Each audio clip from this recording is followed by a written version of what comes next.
రామానుజాచార్యులు వారు అనుగ్రహ భాషణం చేస్తూ చేస్తూ ఒక మాట అడిగారు.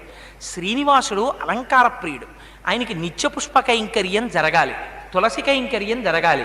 కానీ 7 కొండల మీద ఉండేటటువంటి దోమల, ఈగల, పురుగుల, విషక్రిముల భయానికి, చలి భయానికి ఎవ్వరూ వెళ్ళి కొండ మీద ఉండి చెరువు తవ్వి మొక్కలు పెంచి పువ్వులు తీసుకొచ్చి స్వామి కైంకర్యం చెయ్యడం లేదు. మీలో ఎవరైనా వెళ్ళి ఇందా పని చేస్తారా అని అడిగారు. ఎవ్వరూ లేవలేదు. అక్కడ చలిగాలికి భయపడి ఒక్క అనంతాచార్యుల వారు మాత్రం పైకి లేచారు. నేను వెడతానన్నారు.